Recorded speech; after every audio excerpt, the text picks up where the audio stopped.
Hello student, स्वागत है आपका हमारे यूट्यूब चैनल अभी रॉय पीसीएम क्लासेस में। आज की नई वीडियो के साथ आज जो हम पढ़ने वाले हैं एक मोस्ट इंपोर्टेंट टॉपिक जो कि सबसे ज्यादा इंपोर्टेंट है।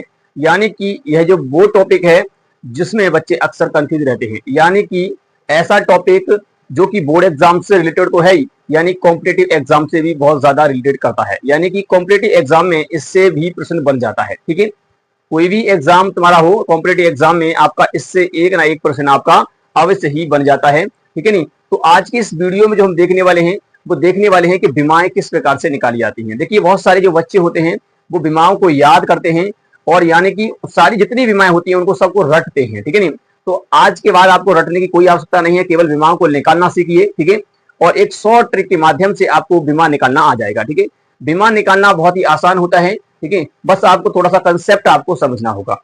बीमा से संबंधित आपका देखिए, ये जो टॉपिक है ना, बीमा वाला जो टॉपिक है ये 11th क्लास का टॉपिक है, परंतु ये 12th क्लास में भी पूछा जाता है। यानी कि प्रत्येक भौतिक राशि की आपको बीमा ज्ञात करनी होती है, चाहे आपका वैद्युत क्षेत्र हो, चाहे आपका कूलॉम के नियम में फोर्स वगैरह हो, बल की बीमा क्या होती है वो भी देखना पड़ता है, विभव की बीमा, प्रतिरोध की बीमा। यानी कि ये सारी बीमाएं हमें 12th क्लास में जब हम जाते हैं, फिजिक्स पढ़ते हैं, तो वहां पर बीमाओं को देखना पड़ता है और बीमाएं हमें निकालनी भी पड़ती हैं। तो बाजे बाजे स्टूडेंट जो होते हैं बीमाओं को याद कर लेते हैं। यानी कि जितने आपको बताया जाता है, टीचर कहता है कि इन बीमाओं को याद कर लीजिए, क्योंकि ये 11th क्लास का ये टॉपिक है। बीमाएं किस प्रकार से निकाली जाती हैं, आज की इस वीडियो में मैं आपको समझाऊंगा कि बीमाएं निकाली किस प्रकार से जाती हैं। इसका बहुत ही शानदार ट्रिक होता है और कुछ ज्यादा कुछ होता नहीं है, बस थोड़ा सा सूत्र वगैरह आपको तैयार होने चाहिए। ठीक है, उसी से आप क्या कर लोगे, बीमाएं निकाल लोगे। पहले आपको पता होना चाहिए कि यानी कि सूत्र क्या है, तब आप बीमा निकाल पाओगे। और बीमा निकालना तो बहुत ही आसान है, एक भी बीमा को आपको तैयार नहीं करना, यानी कि याद नहीं करना है, यानी कि उन्हें रटना नहीं है, केवल निकालना सीखना है। ठीक है नहीं, जो चीज आप सीख जाते हो तो उसको रटना नहीं पड़ता है। ठीक है नहीं, अन्यथा आपको रटना पड़ेगा, प्रत्येक भौतिक राशि की बीमा को रटना पड़ेगा। ठीक है, तो आज के बाद से आपको रटना बिल्कुल नहीं है, बस आपको करना क्या है, केवल कंसेप्ट को समझना है और उसके आधार पर बीमा को निकालना है। ये जो टॉपिक है ये आपका बोर्ड एग्जाम तक सीमित नहीं है, ये आपका कॉम्पिटेटिव एग्जाम में भी इससे प्रश्न बन जाता है। ठीक है नहीं, उसमें प्रश्न पूछ लेता है, बीमा से संबंधित आपको प्रश्न पूछ लेता है। ठीक है नहीं, इसलिए इस टॉपिक को प्रत्येक बच्चे को पढ़ना चाहिए और जो कॉम्पिटेटिव एग्जाम की तैयारी कर रहे हैं उनके लिए भी ये बहुत ज्यादा इंपॉर्टेंट है। ठीक है नहीं, क्योंकि देखिए उनका भी इससे प्रश्न बन जाता है, तो इसको इग्नोर नहीं करना है। आपको भी बीमा निकालना आ जाएगा, बस किसी भौतिक राशि का बीमा निकालना हो तो बस आपका उसको फॉर्मूला पता होना चाहिए, उसकी बीमा आप निकाल लोगे। ठीक है, तो आज के इस वीडियो में हम यही देखने वाले हैं, तो बने रहिए स्टूडेंट वीडियो के एंड तक। और स्टूडेंट यदि आप हमारे चैनल पर नए हैं तो चैनल को सब्सक्राइब कर लीजिए, बेल आइकन को प्रेस कर ऑल पे कर दीजिए, आने वाले वीडियो की नोटिफिकेशन आपको मिलती रहे। तो चलते स्टूडेंट वीडियो को स्टार्ट करते हैं। तो चलिए स्टूडेंट बात करते हैं यहाँ पर बीमीय सूत्र की, यानी कि बीमा किस प्रकार से निकाली जाती है। ठीक है नहीं, देखिए बीमा निकालना बहुत ही आसान होता है, बहुत ही सिंपल होता है। ठीक है नहीं, ये 11th क्लास का टॉपिक है, यानी कि जो 11th में हम जब फिजिक्स पढ़ते हैं तो वहां पर ये पढ़ाया जाता है। ठीक है नहीं, भौतिक राशियों की बीमा को निकालते किस प्रकार से हैं वो भी हम यहाँ पर अब देखने वाले हैं। ठीक है, तो देखिए भौतिक राशियां जो होती हैं उनका बीमीय सूत्र निकालने के लिए आपको पता होना चाहिए। क्या पता होना चाहिए, देखिए बीमा जब आप निकालते हो तो आपको केवल 4 भौतिक राशियों का बीमा पता होना चाहिए, बीमा। ठीक है नहीं, बीमीय सूत्र नहीं, बीमा पता होना चाहिए। कौन कौन सी राशियां हैं, पहली आप राशि समझिए। पहला तो आपका होता है द्रव्यमान। कौन सा होता है, जो मैं बता रहा हूं उसको ध्यान से सुनिए, द्रव्यमान होता है। ठीक है नहीं, और आपका होता है इसके बाद आपका होता है लंबाई। ठीक है नहीं, उसके बाद आप बात करेंगे समय, जो मैं बता रहा हूं उसको ध्यान से सुनिए। ठीक है नहीं, समय। उसके बाद एक और होता है आपका धारा, जिसे हम वैद्युत धारा कहते हैं। क्लियर, एक आपका जो होता है वो होता है द्रव्यमान, दूसरा होता है आपका लंबाई, और तीसरा होता है आपका समय, और चौथा होता है आपका धारा। केवल इन राशियों की बीमा आपको पता होनी चाहिए, फिर आपको कोई टेंशन लेने की जरूरत नहीं है। आप किसी भी भौतिक राशि की बीमा निकाल सकते हो, बीमीय सूत्र निकाल सकते हो। ठीक है, तो आपको पता है द्रव्यमान को हम क्या बोलते हैं, द्रव्यमान को इंग्लिश में हम मास बोलते हैं। तो इससे तो आपको साफ ही दिखाई दे रहा है कि इसके लिए हम बीमा का जो प्रयोग करेंगे वो होगा हमारा एम। क्या, एम होगा। हमेशा ध्यान रखना है कैपिटल में लिखना है। किससे लिखना है, कैपिटल में लिखना है। तो इसके लिए हम एक शब्द प्रयोग करेंगे, अक्षर प्रयोग करेंगे हम, वो होगा एम, कैपिटल एम। लेटर कौन सा होगा, एम। लंबाई के लिए हम बात करेंगे तो वो हो जाएगा भाई एल हो जाएगा। समय के लिए हम बात करेंगे तो वो हो जाएगा आपका टी हो जाएगा, कैपिटल टी। बस आपका जो धारा जो होता है, क्योंकि देखिए समय को टाइम से दिखाते हैं तो यहाँ पे आपको दिखाई दे रहा है टी से दिखाएंगे, लंबाई को लेंथ से दिखाते हैं इसलिए यहाँ पर एल हमने यहाँ पर ले लिया है। परंतु ऐसा कोई लॉजिक नहीं है, परंतु हम बता रहे हैं कि यहाँ पर लेंथ है तो इसलिए मैंने एल ले लिया है। अब धारा है, धारा को करंट कहते हैं, तो यहाँ सी थोड़ा लेंगे, यहाँ पर हम ए से दिखाते हैं इसकी बीमा को। किसे दिखाते हैं, ए से दिखाते हैं, कैपिटल ए से। तो आपको ये पता होना चाहिए। ठीक है नहीं, एम, जैसे मान लो द्रव्यमान की जो बीमा होती है वो होती है आपकी एम, मतलब कैपिटल एम से इसको हम दिखाएंगे, और इसको एल से दिखाएंगे। तो कहने का मतलब यह है कि हमें इसकी विमा हो गई, द्रव्यमान की विमा एम और लंबाई की विमा हो गई आपकी एल और समय की टी हो जाएगी और धारा की आपकी ए हो जाएगी। कहने का मतलब यह है कि ये इसकी विमा है, ठीक है नी।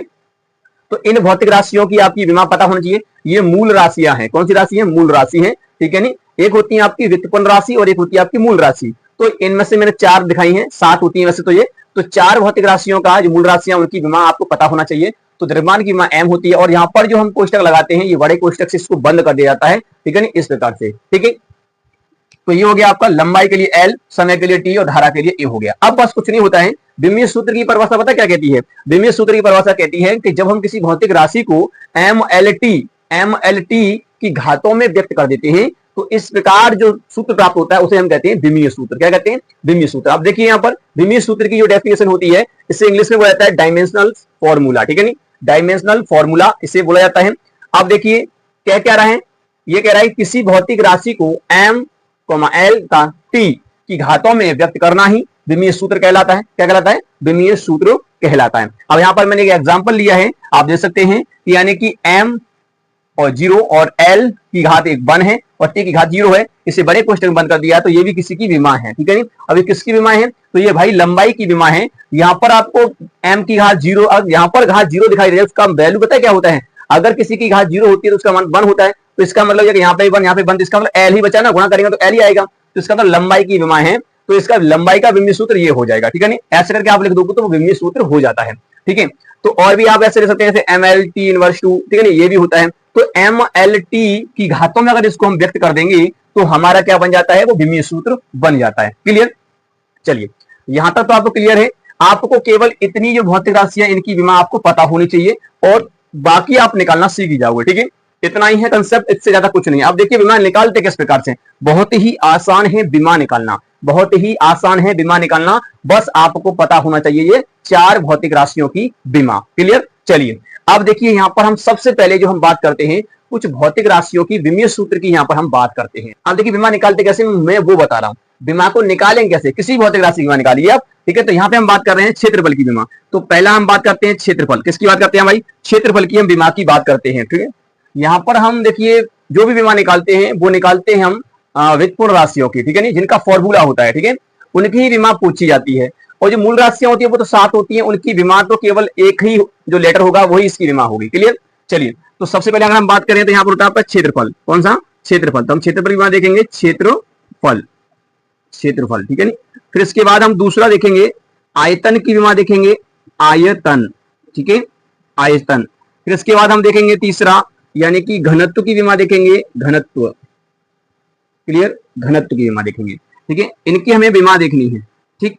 ये यानी कि क्षेत्रफल, आयतन, घनत्व और भी देखेंगे। तो क्षेत्रफल का जो सूत्र जो होता है वो क्या होता है? अगर हम क्षेत्रफल की बात करें तो क्षेत्रफल क्या होता है? लंबाई गुणा चौड़ाई, है ना, लंबाई गुणा चौड़ाई होता है। तो क्षेत्रफल होता है भैया आपका सूत्र लंबाई गुणे चौड़ाई, यही तो होता है। आप बताइए अगर मुझे इसकी विमा निकालनी है तो कैसे निकालूंगा?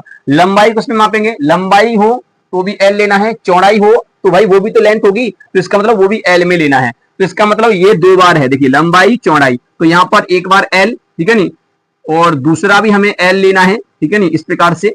और फिर इसका हमें गुणा कर देना है। जब गुणा कर देंगे तो ये हो जाएगा आपका एल स्क्वायर हो जाएगा और ये आपका हो गया इसका बीमा, ठीक है नहीं, ये क्या हो गया? इसका बीमा हो गया, ठीक है। इस प्रकार से इसका हम विमीय सूत्र लिखेंगे, ठीक है नहीं। अच्छा देखिए इसको विमीय सूत्र में किस प्रकार से बदलेंगे? अभी तो ये इसका बीमा है, विमीय सूत्र जब लिखते हैं तो कुछ इस प्रकार से इसको लिख देते हैं, यानी कि हम इसको लिख देते हैं, यानी कि एम लेते हैं, परंतु एम दिया नहीं है इसमें, तो इसका मतलब इसे हम 0 लेंगे। और एल दिया है तो एल को तो हमारा 2 है ही है, और टी दिया नहीं है तो टी भी हमारा 0 रहेगा। तो इस प्रकार से इसकी बीमा हो जाएगी, सॉरी विमीय सूत्र हो जाएगा। क्लियर? तो विमीय सूत्र को कुछ इस प्रकार से लिखा जाता है, ठीक है नहीं। आप ऐसे भी लिख सकते हो एल स्क्वायर, क्लियर, इतना भी अगर आपको दिया है तो ऐसे भी लिख सकते हो, तो इस प्रकार से हो जाएगा। अगर आप ऐसे लिखना चाहें तो बात वही है, क्योंकि इसके घात में कितना है? 0 है, ये भी 0 है, तो इस प्रकार से आप लिख दोगे तो कोई गलत नहीं है। आप चाहे ऐसे लिखिए चाहे इस प्रकार से लिखिए, तो यहाँ पे और करके लिख लेना, ठीक है नहीं, और। क्लियर? इस प्रकार से। अब आयतन देखिए, आयतन का फॉर्मूला होता है लंबाई गुणा चौड़ाई गुणा ऊंचाई। आयतन ऐसे तो निकालते हैं, तो पहला होता है लंबाई गुणा चौड़ाई गुणा ऊंचाई। क्लियर? तो इस प्रकार से होता है, तो ये फॉर्मूला होता है। अब इसका निकालो तो हम जानते हैं लंबाई को भी एल से गुणे, चौड़ाई को भी एल से गुणे ऊंचाई को भी एल से ही किया जाएगा, ठीक है। इसका विमा क्या होगा, एल एल होगा। तो ये 3 बार हो गया तो इसका मतलब एल क्यू हो जाएगा, क्लियर। तो इस प्रकार से इसकी विमा हो जाएगी। इसको और हम इस प्रकार से भी कभी कभी लिखा हुआ मिल सकता है, जैसे मान लीजिए आपका m0 ऊपर घात, ठीक है नहीं, और l की पावर 3 और t की पावर 0, क्योंकि ये दिया नहीं है तो इनको हम 0 ही मानते हैं। तो इस प्रकार से भी आपको देखने के लिए मिल सकता है, क्लियर। ऐसे मिल सकता है, ऐसे मिल सकता है। कंफ्यूज बिल्कुल नहीं होना है कि ये सही है कि ये सही, दोनों ही सही है, ठीक है नहीं, कंफ्यूज बिल्कुल नहीं होना है। अब घनत्व की बात करते हैं, तो घनत्व का फॉर्मूला होता है द्रव्यमान बटे आयतन, ठीक है नहीं। द्रव्यमान क्या होता है, द्रव्यमान, द्रव्यमान वटे में होता है आपका आयतन, आयतन। अब द्रव्यमान बटे आयतन फॉर्मूला होता है इसका। तो देखिए, अब देखिए द्रव्यमान की विमा क्या होती है भाई, द्रव्यमान की विमा m होती है ना। तो द्रव्यमान की विमा होती है भाई m, तो इसे m लिखेंगे, कैपिटल में लिखना है, कभी स्मॉल में लिख देना, कैपिटल M, ठीक है नहीं। इसका आयतन की विमा क्या होती है, आयतन की होती है एल क्यू, ठीक है नहीं। इस प्रकार से देखिए एल क्यू होती है, सॉरी एल क्यू इस प्रकार से होती है, क्लियर। तो अगर आप इसका जो विमीय सूत्र देखोगे तो क्या निकल के आएगा, ये निकल के आएगा एम एल। अब देखिए जब इसको एल को ऊपर ले जाएंगे तो ये इनवर्स में हो जाएगा, इनवर्स 3। इस प्रकार से इसकी विमा हो जाएगी। अगर आप इसे ऐसे लिखना चाहो तो ऐसे लिख देंगे, कैसे, इस प्रकार से। तो m तो आपका एक बार है, ये तो एक लगाओ या मत लगाओ, क्योंकि m तो दिया है ना, तो m ऐसे 0 नहीं लगाएंगे अब। इसके बाद आपका l इनवर्स में 3 दिया है और t तो दिया ही नहीं है, तो t को आप 0 लिख देंगे इस प्रकार से। तो ऐसे भी आपको लिखा हुआ मिल सकता है। तो ऐसे इसकी विमा निकाली जाती है। देखिए कितना सिंपल है विमा निकालना, बहुत ही आसान है विमा निकालना, चाहे विमीय सूत्र हो चाहे विमा हो, ठीक है।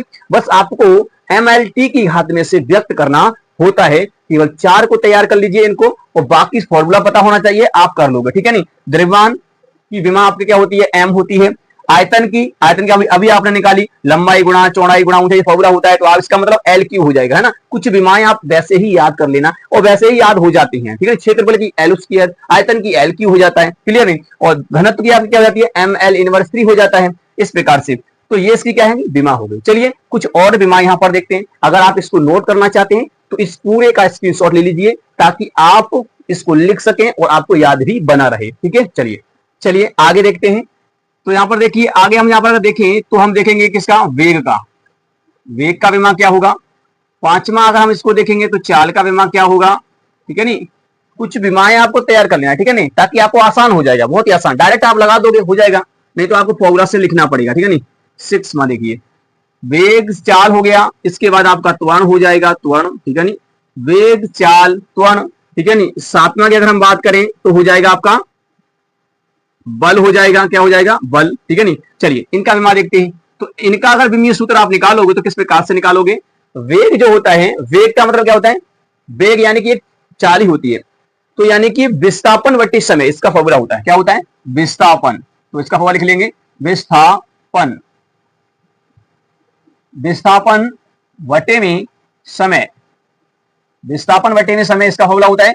चाल का होता है दूरी बटे समय, दूरी वटे में समय।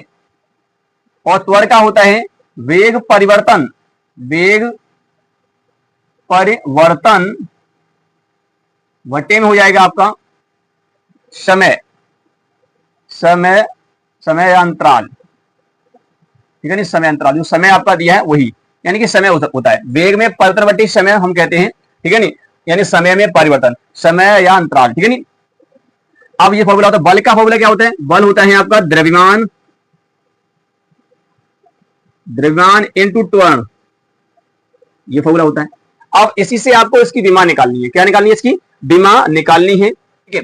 देखिए इसकी विमा किस प्रकार से निकालोगे, इनकी विमा कैसे निकालोगे, समझिए। विस्थापन एक दूरी होती है, क्या होती है, दूरी। विस्थापन एक दूरी होती है, न्यूनतम दूरी। तो दूरी की विमा, दूरी क्या होती है, दूरी एक लेंथ होगी ना, लंबाई होगी, तो उसकी विमा होती है आपकी एल, तो इसकी विमा हो जाएगी आपकी एल, क्लियर। बटे समय की विमा होती है भाई टी, क्योंकि आप देखिए यहाँ पर टी होता है। अगर इसे ऊपर ले जाओगे तो हो जाएगा, क्या हो जाएगा, एल टी इनवर्स 1, क्योंकि एक ऊपर जाएगा, ये ऊपर जाएगा तो एक है ना इसमें, तो ऊपर जाएगा तो ये हो जाएगा। इसे हम और कैसे लिख सकते हैं, और इसको हम ऐसे लिख सकते हैं कि एम दिया नहीं है तो वो 0 हो जाएगा, एल दिया है टी इनवर्स 1 हो जाएगा। इस प्रकार से इसकी विमा भी आपको लिखी हुई मिल सकती है, क्लियर। तो ऐसे करके इसका विमा हो जाएगा। इसका देखिए चाल का विमा देखेंगे तो दूरी बटे समय, दूरी को भी एल से दिखाते हैं, बटे समय को हम टी से दिखाते हैं, तो सेम ही है। तो चाल और वेग की विमा सेम ही होगी, ठीक है नहीं, इनवर्स में होगी, ठीक है नहीं। ऐसे ही आपको लिखा हुआ मिल सकता है, क्लियर। तो ये होता है। त्वरण जो होता है वेग में परिवर्तन बटे समय, परिवर्तन से कोई मतलब नहीं, वेग दिया है तो वेग देखिए, तो वेग की विमा क्या है, एल टी इनवर्स 1, देखिए यही तो है, तो आप लिखिए यहाँ पर एल टी इनवर्स 1, क्लियर, और बटे में समय यानी कि टी, क्लियर, टी की विमा, इसका मतलब समय की विमा लिख दी हमने, तो ये हो जाएगा आपका एल टी, अब एक और टी पहुंच जाएगा तो टी इनवर्स 2 हो जाएगा, तो इस प्रकार से इसकी विमा हो जाएगी। और अगर आप इसको लिखना चाहेंगे तो आप किस प्रकार से लिख देंगे, वही एम नहीं दिया है तो एम को 0 मान लेंगे, एल दिया है, टी इनवर्स 2 दिया है, तो इस प्रकार से कर देंगे, ठीक है। अगर यहाँ बल का देखेंगे तो बल का विमा क्या होता है, द्रव्यमान, देखिए सॉरी, द्रव्यमान इंटू त्वरण होता है इसका फॉर्मूला, तो द्रव्यमान को किससे दिखाते हैं, देखिए एम से, तो ये हो जाएगा एम, कैपिटल एम, क्लियर। और यहाँ पर त्वरण का विमान हमने क्या निकाला था, त्वरण का विमान ये निकाला है एल टी इनवर्स 2, तो ये हो जाएगा एल टी इनवर्स 2, क्लियर। अब इसका हो जाएगा एम एल टी इनवर्स 2, इसका विमा आप तैयार कर लेना, याद कर लेना, मैं कह रहा हूं आपसे कि इसका विमा आप याद कर लेना, क्योंकि ये कई जगह प्रयोग कर लिया जाता है, तो डायरेक्ट आपको अप्लाई करना है, क्लियर, इस प्रकार से होता है।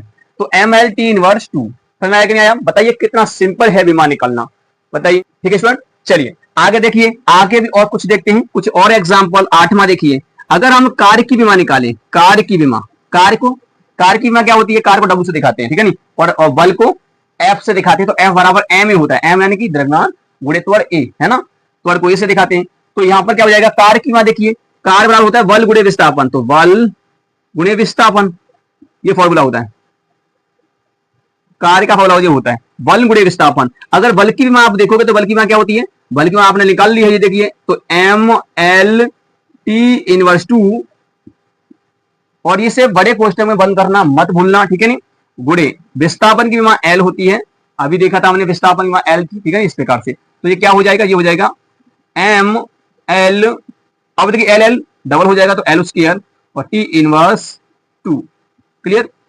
इसे भी आप याद कर लेना, याद करने के लिए इसलिए बोल रहा हूं, कुछ ऐसे हैं जिनकी बहुत ज्यादा इंपॉर्टेंट हैं जो आपका डायरेक्ट अप्लाई कर सकते हो, नहीं तो आपको निकालना पड़ेगा, सही, वैसे तो आपको निकालना आ गया ना किस प्रकार से निकालते हैं। तो देखिए इसकी विमा होगी M L square T inverse 2, ये कार्य की विमा हो गई, किसकी होगी भाई, कार्य की विमा। चलिए एक और आप दिखाएं, यहां पर देखिए विभव की निकालिए, विभव, ठीक है नहीं, तो विभव की विमा क्या होगी, तो विभव का फॉर्मूला क्या होता है, विभव का फॉर्मूला यानी कि विभव को हम देखिए वी से दिखाते हैं, किससे दिखाते हैं, वी से दिखाते हैं, तो ये वी होता है, तो वी बराबर क्या होता है, W अपॉन में Q, यानी कि W यानी कि कार्य और Q मतलब आवेश, ठीक है नहीं, Q मतलब आवेश होता है, तो ये कार्य होता है, ये आवेश होता है। अगर मैं इसकी विमा लिखूं तो कार्य की विमा क्या है, अभी आपने निकाली है, देखिए मैं कह रहा था ना आपसे कि डायरेक्ट अप्लाई कर सकते हैं, तो M L square T inverse 2, clear. और आवेश की जो विमा होती है वो क्या होती है, आवेश जो आपको दिखाई दे रहा है, आवेश की विमा होती है एटी। आप कहोगे एटी कैसे होती है, तो चलिए मैं इसको आपको यहां बता देता हूं कि आवेश की विमा होती क्या है। आवेश को हम Q से दिखाते हैं और Q बराबर होता है I इंटू टी, है ना, I मतलब धारा, तो धारा की विमा क्या होती है A, और समय की विमा क्या होती है T, तो क्या हो गया बताइए, AT हो गया ना, हो गया, तो मैं वही बोल रहा हूं, आप इसे याद कर लेना AT, तो इसका मतलब ये हो गया आपका A और T, क्लियर। तो इसको अगर आप देखिए इससे ऊपर ले जाएंगे तो ये हो जाएगा एम एल स्क्वायर, अब T देखिए एक इनवर्स में 2 है यहाँ पर, है ना, और यहाँ पर देखिए T एक नीचे ऊपर और जाएगा तो ये 3 हो जाएगा, और A ऊपर जाएगा तो A इनवर्स में हो जाएगा, तो हो गया ये विभव का बीमा, बीमीय सूत्र आपका निकल के आया, ठीक है, इस प्रकार से हो गया। तो विभव का बीमा ये हो गया। अगर आपसे कहा जाए कि प्रतिरोध का निकालिए, तो देखिए 10वां आप प्रतिरोध, अगर आप प्रतिरोध का बीमा निकालोगे, प्रतिरोध को हम भैया किससे दिखाते हैं, प्रतिरोध को R से दिखाया जाता है, और R बराबर क्या होता है, V अपॉन आई, क्या होता है, V अपॉन आई। तो विभव का बीमा आपने निकाल लिया है, ये निकाला है, क्या निकाला है कि M L square T inverse 3 और A इनवर्स 1, ये निकाला है, और बट्टे में आई का विमा आपने निकाला, धारा का विमा होता है A। आप इससे ऊपर फिर ले जाओगे तो बस यहाँ पर होगा जाएगा M L square T inverse 3 और A इनवर्स 2 हो जाएगा बस, क्योंकि एक और ऊपर चला जाएगा A। तो ये हो गया इसका बीमा। बताइए कितना सिंपल है, कितना आसान है बीमीय सूत्र निकालना, बताइए है कि नहीं है। तो उम्मीद करते हैं आपको समझ में आ गया होगा। चलिए मैं आपको एक एग्जांपल देता हूं, इसे आपको कमेंट बॉक्स में बताना है कि वैद्युत क्षेत्र की विमा क्या होगी। तो यानी कि वैद्युत क्षेत्र को ई से दिखाते हैं और इसका फॉर्मूला होता है एफ अपॉन में क्यू नॉट। तो इसकी आपको विमा आपको बतानी है कमेंट बॉक्स में, ठीक है नहीं, तो इसकी विमा आपको बतानी है। तो उम्मीद करते हैं विमा निकालना आपको आ गया होगा, बड़ा आसान होता है, कोई ज्यादा टफ नहीं होता है, ठीक है स्टूडेंट। तो उम्मीद करते हैं वीडियो पसंद आया होगा, और वीडियो पसंद आया तो वीडियो को लाइक कर दीजिए, चैनल को सब्सक्राइब कर बेल आइकन को प्रेस जरूर कर दीजिए ताकि आने वाले वीडियो की नोटिफिकेशन आपको मिलती रहे। अब मिलेंगे नेक्स्ट वीडियो में, तब तक के लिए जय हिंद, वंदे मातरम।